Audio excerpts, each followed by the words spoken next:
마태복음 이제 오늘 14장을 살피는데요. 지난주에 우리 13장을 이제 보면서 마지막 부분에 8개의 이제 비유로 예수님께서 말씀하신 다음에 마지막 부분을 보면 예수님이 배척당하는 그런 부분이 있습니다.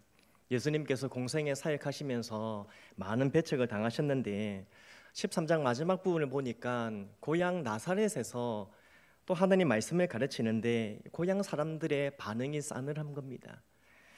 그들은 예수님의 가르침을 듣고 놀라기는 했지만 예수님을 메시아로 인정하지 않고 예수님을 배척했던 것이죠. 그런데 이어지는 오늘 마태복음 14장에서도 헤롯이 예수님을 간접적으로 배척하는 장면이 나오고요. 그 다음에 15장에서는 종교 지도자들이 예수님을 배척하는 그런 내용이 기록되어 있습니다. 자, 한번 서론을 보시면 예수님의 배척을 당하시는데 13장에 나사렛 사람들의 배척, 14장에 헤롯의 배척, 15장에 종교 지도자들의 배척이 있습니다. 이제 오늘은 이제 마태복음 14장을 살펴보는데 이 마태복음 14장에는 예수님이 행하신 오병이어의 기적과 그리고 예수님께서 바다 위를 걸으신 이 기적이 기록되어 있습니다. 그런데 앞서 14장은 헤롯이 분봉한 헤롯이 예수님의 소문을 듣는 것으로 이제 14장이 시작됩니다. 자, 1절 말씀입니다. 자, 1절 같이 한번 읽어볼까요? 시작. 그때에 소문을 듣고. 자, 1절입니다. 자, 보니까 헤롯이라고 하는데요. 우리 아시다시피 성경에 헤롯이 여러 명 등장하지 않습니까?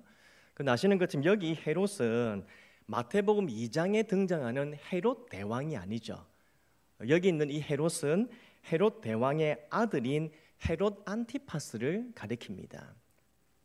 헤롯 대왕이 죽은 후에 그의 아들들이 이스라엘 지역을 4분의 1씩 나누어서 분할 통치를 했죠.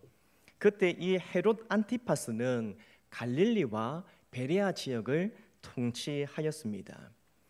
한편 이 헤롯이 다스린 이 지역은 세례 요한과 예수님의 주 활동 무대이기도 했습니다. 이스라엘이 넓은 그렇게 크진 않지만 그래도 여기 유대와 사마리아와 또 이렇게 예루살렘 있지 않습니까? 갈릴리, 사마리아, 유대 나눠져 있으면 예수님의 주 활동 무대는 갈릴리였거든요. 예수님이 그곳에서 사역을 하시다 보니까 이 헤롯은 그가 다스리는 지역에서 활동하시던 사역하시던 예수님의 소문을 듣게 된 것이죠. 그런데 흥미로운 점은 이 예수님의 소문을 들은 헤롯은 예수님을 두고 세례 요한이 자신을 괴롭히기 위해서 다시 살아났다고 생각했다는 점입니다. 자, 2절을 한번 보십시오. 2절도 한번 같이 읽어볼까요? 시작. 그 신하들에게 이르되 이는 세례 요한이라 그가 죽은 자 가운데서 살아났으니 그러므로 이런 능력이 그 속에서 역사하는도다 하더라. 아멘. 헤롯이 세례 요한을 두고 그렇게까지 민감하게 반응했던 이유가 뭘까요? 예수님의 소문을 듣고 세례 요한을 생각한다? 왜 그렇게 민감하게 반응했는가?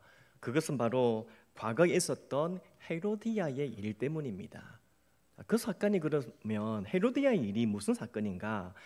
헤롯은 자신의 이복 형제 빌립의 아내인 헤로디아와 결혼하였죠. 헤로디아가 남편을 잃은 미망인이었으면 크게 문제가 되지 않습니다. 하지만 헤롯은 헤로디아의 남편이 살아 있음에도 그녀를 자기의 아내로 삼았습니다. 이것은 분명 율법을 어긴 악한 행동이었죠. 그럼에도 그 누구도 헤롯의 잘못을 지적하지 못했습니다. 두려우니까요. 그런데 세례 요한은 달랐습니다. 세례 요한은 그가 범한 잘못을 지적하며 선지자의 사명에 충실했습니다. 때문에 헤롯은 헤로디아의 이 일 때문에 요한을 옥에 가두고요. 그때로부터 이 헤롯과 헤로디아는 요한을 죽이려고 하였습니다. 하지만 차마 세례 요한을 죽이지는 못합니다. 웬관히 하나님을 두려워해서가 아니라 사람을 두려워했기 때문입니다. 자, 5절을 보시면요. 헤롯이 요한을 죽이려 하되 무리가 그를 선지자로 여김으로 그들을 두려워하더니. 아멘. 당시 세례 요한은 민중에게 큰 지지를 받고 있었습니다. 때문에 헤롯이 자기 마음대로 이 세례 요한을 처형하면 민중 봉기가 일어날 것이 뻔하죠. 따라서 헤롯은 백성들의 평판 그리고 자기의 이 권력에 집착해서 세례 요한을 죽이고 싶어도 죽이지 못했던 것이죠. 그런데 그의 생일에, 이 헤롯의 생일에 경악할 일이 일어났습니다. 헤로디아의 딸인 살로메가 헤롯의 생일에 이제 춤을 추면서 헤롯을 기쁘게 해줬는데요. 그때 헤롯은 이 살로메가 원하는 것은 무엇이든지 다 들어주겠다 맹세를 해버립니다. 그냥 말하는 게 아니라 맹세까지 합니다.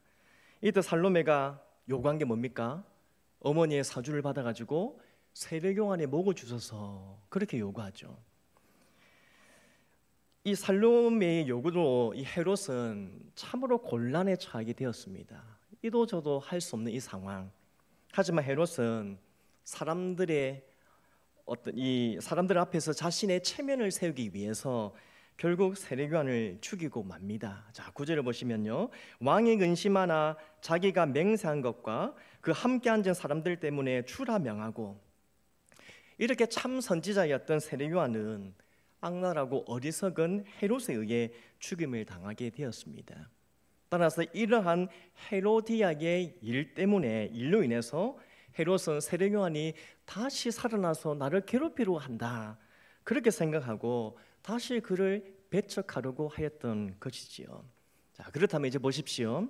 세례 요한의 죽음의 사건이 지금 기록되어 있는데 이것과 예수님과 무슨 관계가 있습니까? 자, 이제 핸드폰 보시면요. 세례 요한의 죽음과 예수님과 어떤 관계냐? 자, 첫째, 세례 요한의 죽음과 관련된 묘사들은 예수님의 죽음과 관련된 상황을 미리 내다보게 합니다. 자, 이런 관계가 있습니다. 예수님의 이후의 사역과 삶과 죽음 미리 내다보는 거예요. 자, 첫째로 메시지를 한번 보십시오. 그 박스에 보시면 세례 요한은 회개의 메시지를 전파합니다. 회개 메시지를 전파하다가 감옥에 갇히고 죽음을 당하죠. 반면 예수님도 하나님 나라의 메시지를 전하다가 순환당하시고 십자가의 죽임을 당하십니다. 회개의 메시지, 하나님 나라의 메시지, 그것 때문에 감옥에 갇힌다 같은 맥락인 거죠. 자, 처형 판결을 보십시오. 두 번째, 세례 요한의 처형은 헤롯에 의해서가 아니라 헤롯이 판결을 내리긴 했죠. 하지만 주변의 압력에 의한 것이었습니다. 사람들 눈치 때문에. 그래서 살로메가 요구했죠. 그래서 세례 요한을 넘겨준 거고요. 예수님도 빌라도가 사형 판결을 내기는 했지만 군중들이 압력을 가해서 사형 판결을 내리게 됩니다. 자, 이렇게 비슷하죠. 자, 셋째는 처형 방법인데요. 세례 요한이 당한 처형은 참수형입니다. 자갈의 참수형 있죠. 자, 중대 범죄자들에 대한 로마의 처형 방식입니다. 참수형은. 그런데 이 세례 요한은 무죄하였으나 죄가 없지만 이 불명예스러운 처형을 당합니다. 예수님도 같죠. 예수님이 당한 처형은 십자가형입니다. 이것도 중대 범죄자에 대한 최고로 잔인하고 무거운 형벌인데요. 예수님도 죄가 없지만 무죄했으나 불명예스러운 처형을 당했습니다. 자, 네 번째는 장례입니다. 장례. 자, 잘 보고 계시죠? 장례인데요. 이 요한이 참수를 당한 후에 제자들이 그 시체를 가져다가 장사를 치릅니다. 예수님께서도 십자가에서 죽으셨을 때 아림마대 요셉이 그 시체를 가져다가 장사를 치러 주었습니다. 자, 이처럼 세례 요한의 삶과 죽음은 예수님의 삶과 죽음을 예표하고 있는 것입니다.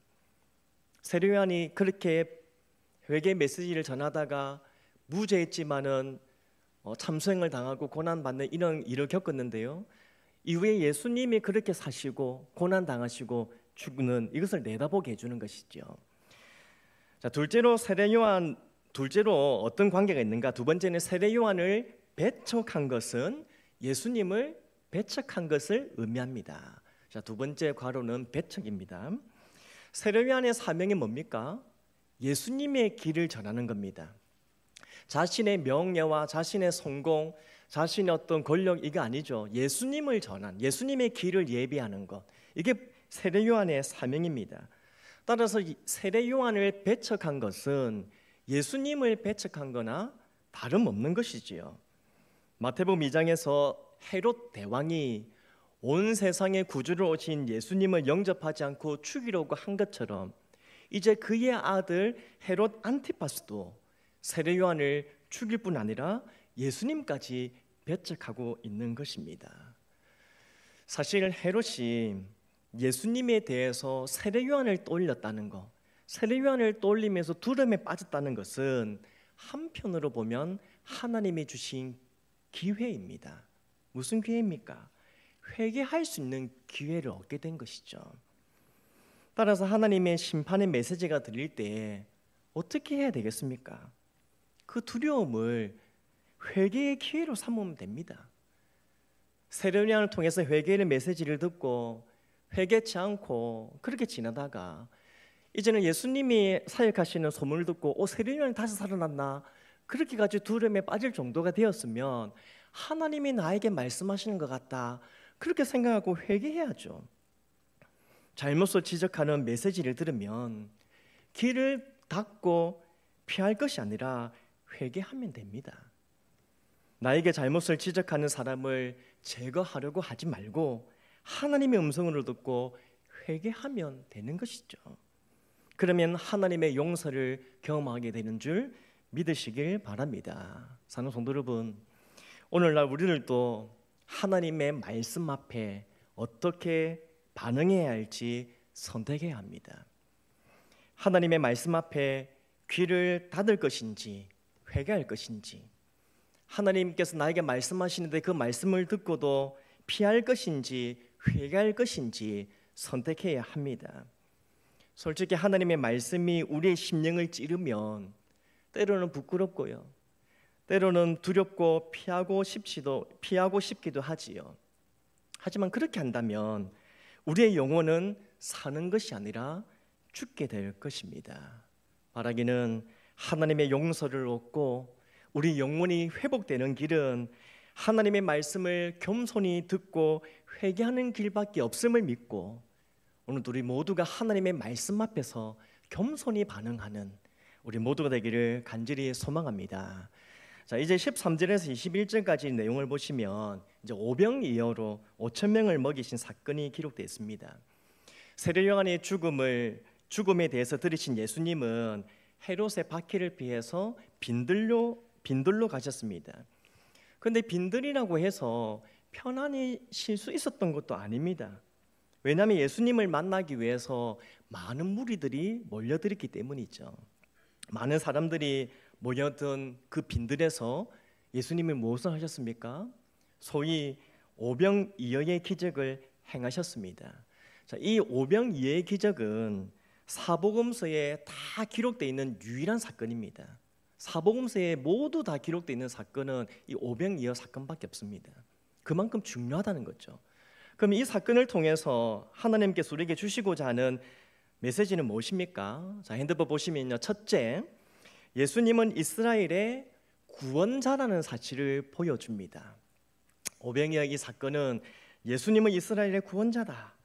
예수님께서 빈들로 가셨을 때 모여든 사람들은 대부분 어떤 사람들인가? 가난하고 병들고 약한 사람들이었습니다. 하지만 예수님은 그들을 귀찮아하거나 하찮게 여기지 않았습니다. 14절 말씀 보시면요, 이렇게 말씀합니다. 예수께서 나오사 큰 무리를 보시고 불쌍히 여기사 그 중에 있는 병자를 고쳐주시니라. 아멘.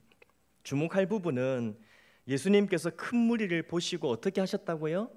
불쌍히 여기셨다. 불쌍히 여기사. 마가복음에서는 그들이 목자 없는 양 같음으로 인하여 불쌍히 여기셨다, 그렇게 말씀합니다. 우리를 불쌍히 여겨 주옵소서. 우리 그렇게 할 때 있잖아요. 그런데 예수님께서 큰 무리를 보시고 불쌍히 여기셨다. 이 대목에서 우리는 예수님의 마음을 느낄 수 있습니다. 우리를 불쌍히 여겨주시는 마음, 긍휼히 여겨주시는 예수님의 마음을 느끼는 거죠. 그런데 예수님은 무리를 향하여 불쌍히 여기기만 하신 것이 아닙니다. 불쌍히 여길 뿐 아니라 그들을 말씀으로 가르치시고 그들의 병을 고쳐주셨습니다. 또 풍족한 양식으로 그들을 먹이셨습니다. 자, 오늘 본문 보시면 흥미롭게도 두 종류의 잔치가 사실 기록되어 있거든요. 하나의 잔치는 뭡니까? 핸드폰 보시면 헤롯이 왕궁에서 벌인 잔치이고요. 이 잔치는 헤롯은 높은 지위의 사람들, 귀인들을 불러서 사치스러운 잔치를 벌였습니다. 그것이 헤롯의 잔치고요. 또 하나의 잔치는 예수님께서 빈들에서 베푸신 잔치입니다. 예수님은 가난하고 불쌍한 사람들에게 검소하지만 풍성한 잔치를 베푸셨지요. 어떻습니까? 헤롯은 왕궁에서 귀인들과 사치스러운 잔치를 벌이면서 백성들은 돌보지 않았습니다. 백성들은 그의 안중에도 없었습니다. 하지만 예수님은 목자 없는 양 같은 백성들을 불쌍히 여기시고 빈들에서 풍성한 잔치를 벌이시면서 백성을 돌봐주고 계십니다. 자, 이것은 과거의 이스라엘 백성들이 모세의 인도하에 광야에서 만나를 먹었던 것처럼 이제는 예수님의 인도하에 빈들에서 영과 육의 양식을 공급받고 있는 것을 보여줍니다. 모세가 이스라엘 백성들을 광야에서 만나를 먹였죠. 이제는 예수님의 인도하에 빈들에서 영과 육의 양식을 다 공급받고 있습니다. 자, 특별히 주목할 것은 이 오병이어의 사건은 메시아적 잔치의 풍요로움을 상징한다는 겁니다. 자, 오늘 바쁘시죠? 가루에 체온 넣으신다고 막 종이가 많이 왔다 갔다 돌아가고 하는데요. 자, 오병이어 사건은 메시아적 잔치의 풍요로움을 상징한다. 예수님께서 빵과 물고기를 손에 드시고 하늘을 우러러 보시거든요. 그리고 축복기를 들으시고 빵들을 떼어서 제자들에게 나눠주십니다. 자, 여기서 떡을 들다, 축복기도를 드리다, 그리고 떡을 떼다, 떡을 주다, 이러한 일련의 네 동사가 있는데요. 이 네 동사는 최후의 만찬을 기술할 때 그대로 사용되었습니다. 그러니까 이 오병이어의 사건과 최후의 만찬은 긴밀한 연관성을 가지고 있다는 거죠. 그냥 오병이어 따로가 아니고 최후의 만찬 따로가 아니라 이 오병이어 사건을 통해서 이 최후의 만찬을 또 보여주는 겁니다. 즉 오병이어의 기적을 행하시는 예수님으로 인해서 이 백성들은 천국 잔치의 풍성함과 기쁨을 미리 맛보고 있는 것입니다.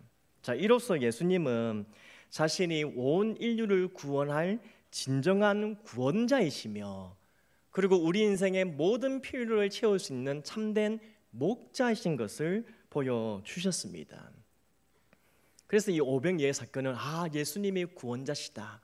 모세가 이스라엘 백성들을 먹인 것처럼 이제 예수님이 이스라엘 백성들을 먹이신다. 우리 영과 육의 필요를 공급하신다.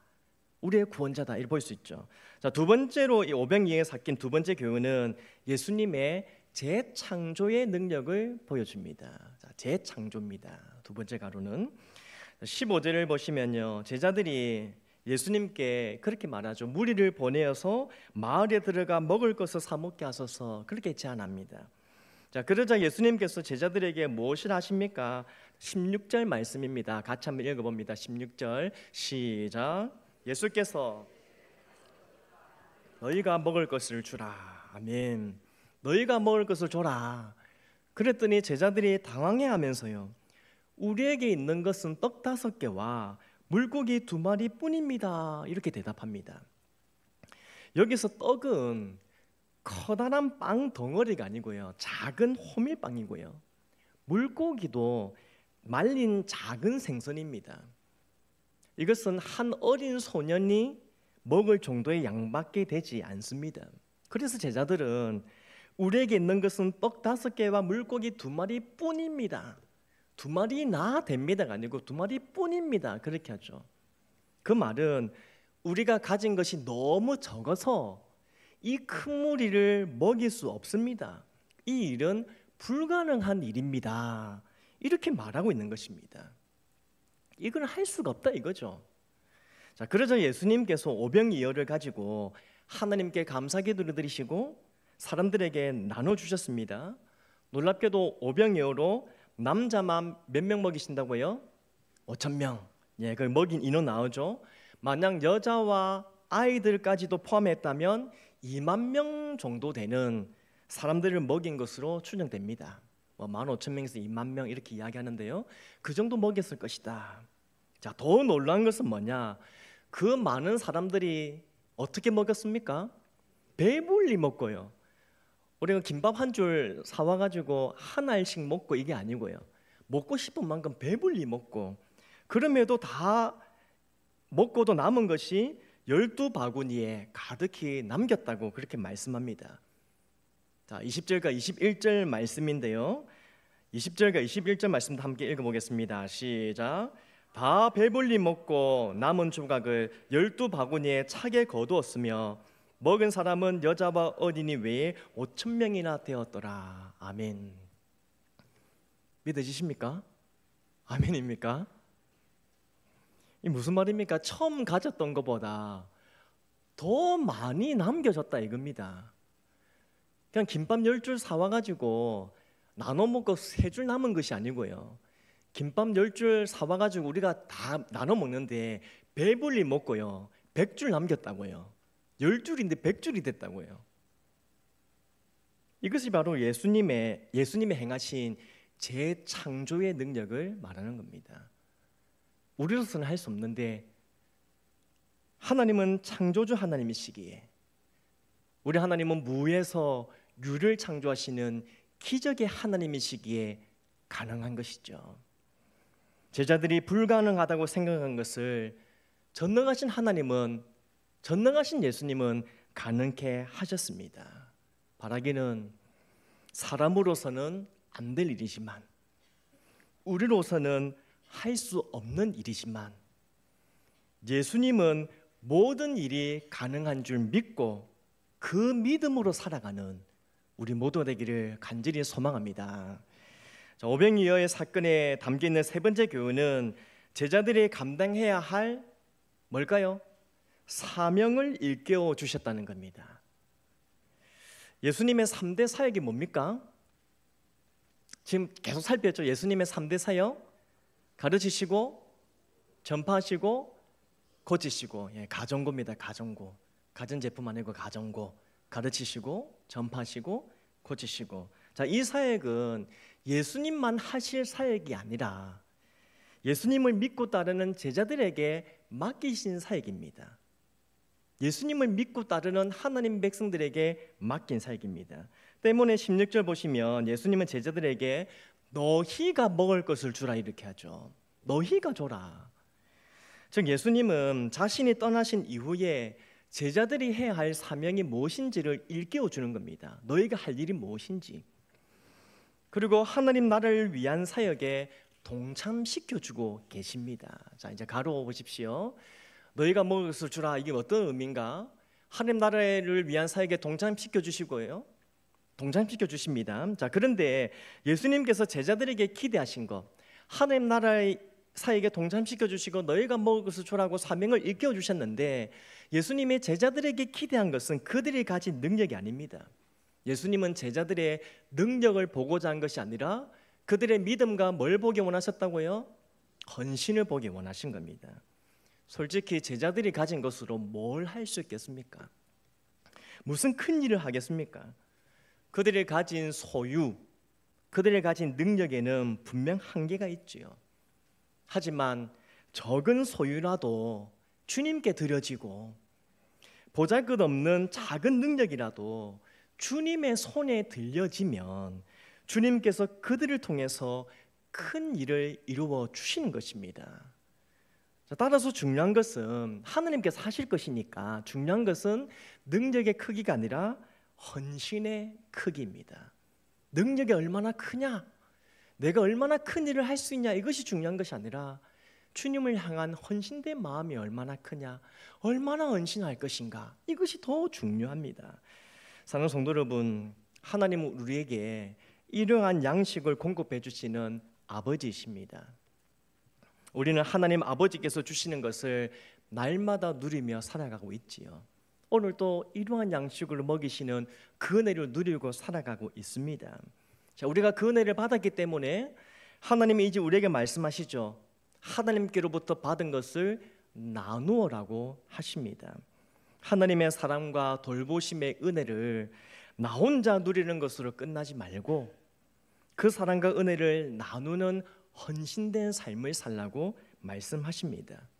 한 영혼을 구원하고 가난한 사람들을 돕고 연약한 사람들을 세워주는 이 일을 위해서 우리가 가진 물질과 재능을 헌신하기를 원하시는 겁니다. 근데 때로는 그런 생각 들죠. 우리가 가진 소유나 우리가 가진 이 은사나 능력이 보잘것없이 느끼실 때가 있지 않습니까? 이렇게 적은 것으로 어떻게 주님을 섬길 것인가? 이렇게 작은 능력으로 크게 나는 은사도 없는데 재능도 없는데 나의 헌신으로 얼마나 하나님 나라에 도움이 되겠는가? 그런 생각이 드는 거죠. 그러나 우리가 가진 것이 무엇이든 주님께 드려지고 또 우리의 가진 어떤 재능이든 어떤 헌신이든 이것이 주님의 손에 들려지면 주님은 우리를 통해서 놀라운 일을 이루어 가실 줄 믿으시기 바랍니다. 그것이 바로 하나님 나라의 원리이고 하나님께서 일하시는 방법입니다. 자, 이제 마지막으로 22절부터 36절 보시면 예수님께서 바다 위를 걸으시는 사건이 기록되어 있습니다. 예수님께서 5천 명을 먹이신 후에 제자들을 무리에서 떠나게 하셨습니다. 그리고 그 사람들도 보내시고요. 예수님도 그 자리를 떠나시죠. 왠가하니 오병이어의 기적을 본 무리들이 예수님을 억지로 잡아서 임금으로 삼으려 했기 때문입니다. 열광하면서 예수님을 막 이제 임금 삼아서 이 로마의 압제에서 우리는 벗어날 수 있다. 우리에게 왕이 왔다. 열광을 하는 거죠. 솔직히 자신을 향해서 열광하는 사람들을 보면 기분이 좋습니까? 기분이 나쁩니까? 나쁜 사람 있습니까? 아무래도 비난을 받는 것보다 인정받는 것이 더 좋지 않겠습니까? 예수님께서 공생의 사역을 하셨는데도 많은 사람들에게 배척을 당했는데 그렇다면 자신을 환영하는 사람을 보면 얼마나 위로가 되고 와, 이 사람들은 나를 환영하고 열광하고 나를 따르네 막 위로가 되고 막 기분이 좋아지지 않겠습니까?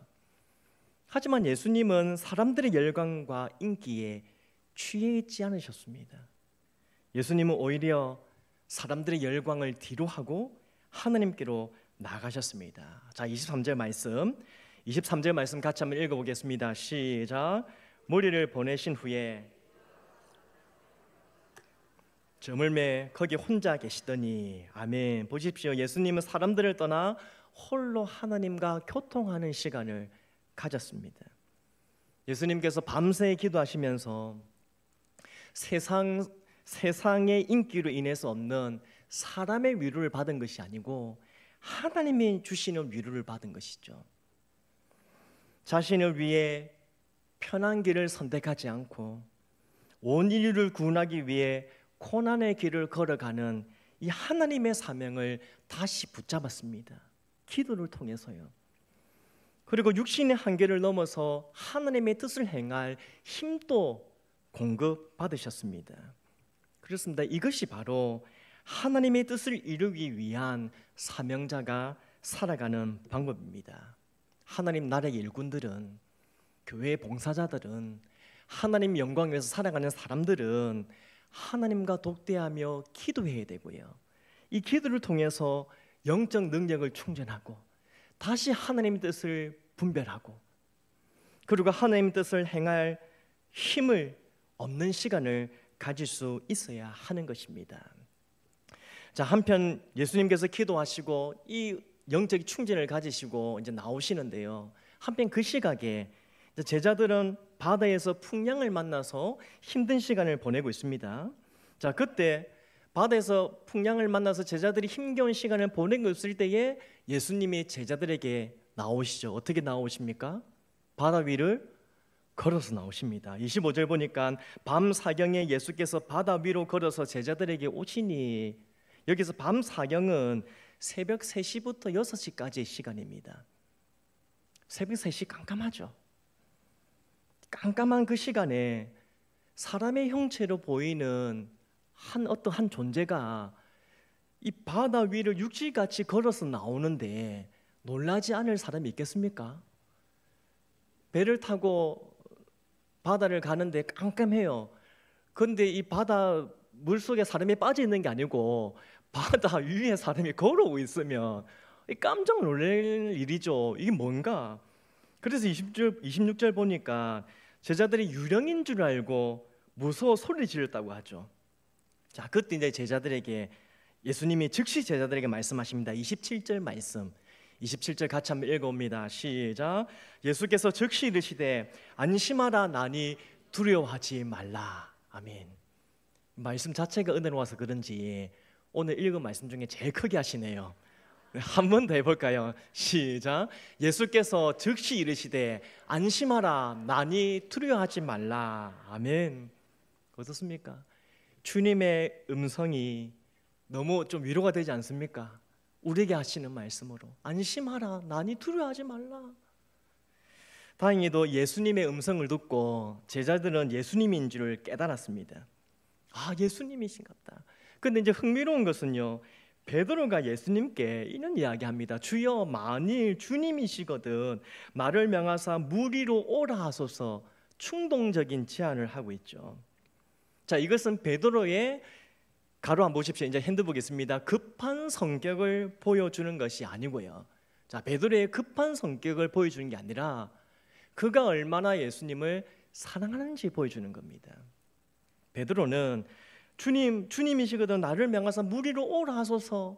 그 말은 이 베드로는 물 위로 바다 위를 걸어오시는 분이 예수님인 것을 더 확실히 알기를 원했고요, 더 빨리 만나기를 원했던 겁니다.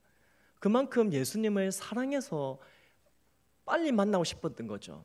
오병이의 기적을 행하셨는데 예수님 가라고 재촉하셨죠. 그리고 예수님은 뭐 하고 오신지는 자기들은 알지 못하는데 자기는 풍랑 가운데 고생하고 있죠. 근데 바다 위를 걸으는 분이 나니 안심하라 두려워하지 말라 하니까 예수님인 줄 알고 빨리 보고 싶어서 예수님을 만나고자 했던 겁니다. 베드로 요청에 예수님이 베드로에게 오라 하시죠. 자, 어디로 오라는 겁니까? 물 위로 오라는 겁니다. 물 위로, 육지가 아니고요. 오라. 자, 가시겠습니까? 예, 물 위로 들어오라. 그것도 풍랑이 있는 그 바다 위에 물 위로 오라. 솔직히 바람과 파도가 거센 그 바다 위에 오라 한들 미치지 않고서 누가 발을 디디겠습니까? 빠질 게 뻔한데요. 하지만 베드로는 예수님의 말씀을 의지하고 예수님이 오라 하셨으니까 그 말씀을 믿고 배에서 내려 바다 위에 발을 내디뎠습니다. 폭풍 가운데서도 두려워하지 않고 예수님의 말씀에 순종하였던 것이죠. 이로써 베드로는 예수님을 믿는 믿음을 입증했습니다. 자, 이 순간은 예수님만 바라보고 예수님을 믿는 그 믿음이 입증되는 장면입니다. 자, 그런데 재밌는 것은요, 바다 위를 걸은 사람이 세상에 딱 2명 있습니다. 자, 예수님하고 누굽니까? 베드로입니다. 굉장합니다, 그렇죠? 자, 문제는 이제부터인데요. 베드로가 바다 위를 걸어서 예수님께로 갔지만 곧 바다에 빠지기 시작합니다. 뭐 때문입니까? 예수님의 능력이 부족해서가 아닙니다. 예수님이 이 베드로를 갖고 노는 거 아닙니다. 뭐 놀리는 거 아닙니다. 베드로의 흔들리는 믿음 때문이죠. 30절 보시면 바람을 보고 무서워 빠져가는지라 소리질러 이르되 주여 나를 구원하소서 하니, 베드로가 예수님의 말씀을 의지하고 예수님만 바라보고 나갔을 때는 바다 위를 잘 걸었습니다. 하지만 하나님의 아들이신 예수님이 아닌 강하게 부는 바람을 보기 시작하자 바다에 빠지기 시작하는 겁니다. 다시 말해 바람과 파도를 잔잔케 하시는 예수님을 끝까지 믿지 못하고 이 바람과 파도에 의해 믿음이 흔들렸던 것이죠. 자, 다행히도 예수님은 그런 베드로를 보시고 어떻게 하십니까? 또 즉시 도와주십니다. 이 부분은 너무 감동적인 부분입니다. 두려워 떠는 자들에게 예수님이 즉시 이야기합니다. 나니 두려워하지 말라, 안심하라. 오늘 베드로가 그 믿음의 연약함 때문에 물속에 이제 빠져드니까 예수님이 즉시 그를 도와주십니다. 자, 31절 말씀 보십시오. 예수께서 즉시 손을 내밀어 그를 붙잡으시며 이르시되 믿음이 작은 자여 왜 의심하였느냐 하시고, 자, 말씀만 하셔도 되는데 예수님이 베드로의 손을 붙잡아 주셨습니다. 빠져 있는 베드로를 나와가 아니고 손을 잡고 빼내 주십니다. 자, 이것은 우리의 연약함을 불쌍히 여기시고 친히 우리의 손을 잡아 주시기까지 하시는 예수님의 사랑을 강조하고 있는 것입니다. 자, 예수님이 이 연약한 베드로, 믿음이 흔들린 베드로를 구원해 주기는 하지만 예수님은 베드로의 믿음을 책망하십니다. 자, 38절, 31절 후반절 보시면 믿음이 작은 자여 왜 의심하였느냐 그렇게 말씀하죠. 자, 31절에 기록된 이 믿음은 성경에서 5번만 사용되어 있는데 이 믿음은 자, 모두 제자들에 대하여 사용되었습니다. 자, 핸드북 괄호 보시면요, 제자들에 대해서만, 즉 제자들의 믿음이 기대에 미치지 못했을 때 책망의 의미가 내포되어 있는 것입니다. 이처럼 예수님은 자신을 따르는 자들에게 확실한 믿음을 요구하고 있다는 것을 보여줍니다. 자신을 따르고 있는 사람들에게 능력이 얼마나 많냐가 아니고, 자신을 따르는 사람들이 인기가 얼마나 많냐가 아니고요, 자신을 따르는 사람들이 믿음이 얼마나 큰가를 보신다 이겁니다. 사랑하는 성도 여러분, 우리가 예수님을 믿는다고 하지만 다 같은 믿음이 아니지요. 예수님을 믿는 자들 중에는 믿음이 큰 사람이 있고 믿음이 작은 사람이 있습니다. 어떤 사람은 믿음이 강하고 어떤 사람은 믿음이 약하죠. 또 어떤 사람은 확신한 믿음을 가진 것 같고 어떤 사람은 믿음이 흔들리기도 합니다. 그렇다면 우리는 어떤 믿음을 가졌습니까? 지금까지 우리는 마태복음을 통해서 예수님의 권능을 보았습니다. 예수님께서 우리의 죄를 사하시는 권세를 가진 것 보고요, 불치병을 고치시고 귀신을 쫓아내시는 사건도 보았습니다. 말씀만으로 바람과 파도를 잠잠케 하시고 죽은 자를 살리시는 것도 보았습니다. 또 오늘 본문에서는 오병이어의 기적으로 남자만 5천 명을 먹이시고요, 또 바다 위를 육지처럼 걸어가시는 것을 또 보았습니다. 이처럼 예수님은 우리의 상상을 뛰어넘는 차원이 다른 분이십니다. 전능하고 신실하신 하나님의 아들이신 줄 믿습니다. 따라서 이러한 예수님이 상상을 초월하는 차원이 다르신 하나님의 아들이신 예수님이 나와 함께 하신다는 것을 믿는다면 우리는 다윗의 고백처럼 여호와는 나의 목자시니 내게 부족함이 없으리로다, 이런 고백을 하며 살아갈 수 있는 것이죠.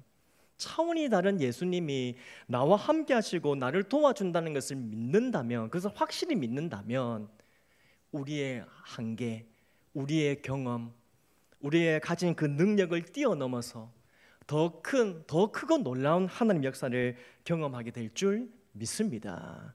사랑하는 성도 여러분, 사실 우리가 살아가는 이 인생이 늘 평탄하지만은 않지 않습니까? 하지만 인생의 황량한 빈들에 있을 때 우리를 불쌍히 여기시고 풍족히 먹이시는 주님을 바라보시길 바랍니다. 인생의 폭풍 가운데 있을 때 안심하라, 난이 두려워하지 말라, 우리를 향해서 안심하라, 난이 두려워하지 말라, 그렇게 우리를 부르시는 주님의 음성을 들으시길 바랍니다. 그리고 우리를 흔드는 그 인생의 문제에 집중하지 마시고 우리 인생의 문제를 해결할 수 있는 주님께 집중하는 우리 모두 되기를 간절히 소망합니다. 그렇게 오늘 우리의 목자 되시고요, 진정한 왕이시고 영원한 구원자이신 이 예수님을 굳게 믿고 굳게 믿는 큰 믿음을 가지고 살아가는 우리 모두가 되기를 주님 이름으로 축복합니다.